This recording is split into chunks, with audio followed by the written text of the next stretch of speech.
Moi, je vois pas les gilets jaunes se masquer. Hein. Je comprendrais pas qu'ils se masquent par rapport à ce qu'ils revendiquent et ce qu'ils ont à dire régulièrement sur ce qui se passe justement cette année. Il y a aussi Jean-Luc Mélenchon. On ne sait pas ce qui va se passer en 2022. On ne sait pas ce qui va se passer en 2022. Il y a Jean-Luc Mélenchon, oui, c'est vrai. Il a fait sa rentrée, là. Il est en campagne pour 2022 depuis 2017. Ah bah, c'est bien que tu as un jardin, c'est pas mal. Comment ça, je te vais exercer je t'écoute, je te lis, je te réponds. Je vous écoute, je vous lis. Non, mais les gilets jaunes manifester pour porter un masque, je vois pas trop comment ils pourraient tous le faire. Bigard, il voulait pas se présenter. Ouais, peut-être comme ça pour s'amuser, je sais pas si c'est sérieux cette histoire. D'ailleurs, il y a le 12 aussi où Bigard pourrait être là, avec une manifestation organisée apparemment par Jérôme Rodriguez, qui a appelé Monsieur Bigard. Peut-être que j'y serai pour les voir tous les deux, on verra. Sans qu'en Australie, avec son vaccin, ce serait de Lucas. Ouais. De toute façon, on n'est pas en 2022, puis on n'est pas en train de parler de candidats, là. On est en train de parler de ce qui peut se passer au mois de septembre.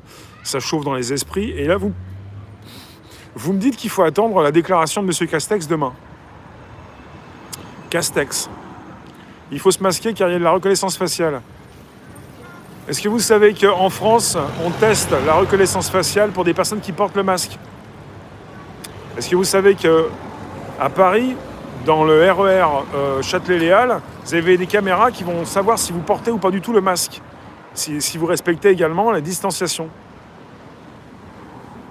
Donc quelque part, que vous portiez le masque ou pas, on va quand même vous mettre une petite calotte sur la tête si vous ne faites pas ce qu'il faut. Le 29 août, Nation. Maintenant, c'est Nation. Ça change tous les jours. C'était pas République avant. Il y aura du monde. Bah, il y en a beaucoup qui n'attendent pas la manif anti-masque pour ne pas porter de masque. Ils n'en portent pas.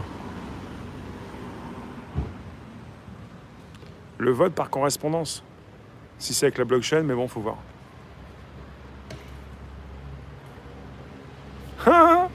Bigard, il avait vu Macron avant d'annoncer sa candidature. Ah, d'accord. Ouais. Castex, il avait dit autre chose. Là, on est avec... Alors, pour ce qui s'est passé, on a eu la rentrée de Madame Ferrari. Elle s'est bronzée, tout ça. Elle a passé ses vacances, c'est son problème, c'est son histoire. Elle a fait la rentrée avec Monsieur Raoult. Et puis voilà. On se demandait pourquoi Raoult, il est repassé à la télé. Tu te poses la question. Et puis Raoult, bah voilà, c'est passé. Et maintenant, vous avez ce qui se passe à Marseille, avec des restaurateurs qui n'en peuvent plus. Il y a un couvre-feu pour les restaurants à Marseille. Parce que logiquement, il y a trop de monde, on ne peut pas autoriser, on ne peut pas continuer de faire du business comme ça. Ça, Frédéric. Donc, on veut complètement terminer à coup de crosse sur la tronche les restaurateurs qui ont encore des thunes, du pognon. Donc, on veut les terminer à coup de crosse. Parce qu'ils continuent de respirer un petit peu et de lever la tête. Donc quelque part, ça s'est passé à Marseille, c'est Raoult, c'est le sauveur à Marseille, pas seulement. C'est quelqu'un qui est estimé par beaucoup de personnes. Et là, c'est le grand coup de tête, le grand coup de boule pour en terminer un petit peu avec Marseille.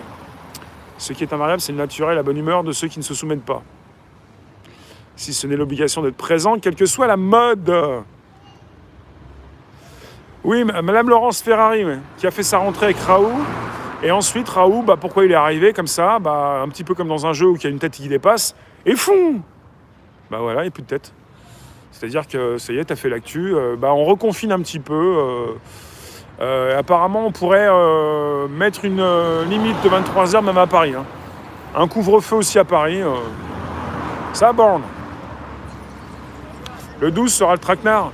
Ça peut être un traquenard, ouais. Ça ne veut pas dire que tout le monde va prendre cher, ça veut dire que si c'est une grosse manif, ça peut gazer, ça peut taper, ça peut bouclier et tout ce que tu veux. Il change de veste, le professeur. Je pense pas, non. Le professeur Raoult, il a parlé, il a dit des choses et je pense qu'il sait très bien ce qu'il a à dire pour ne pas des fois tomber dans les pièges des questions. Ça va, David? Et il a été apprécié par tous ceux qui le soutiennent encore, je pense. Ouais, je pense pas qu'il ait retourné sa veste. Alors, un petit temps fort?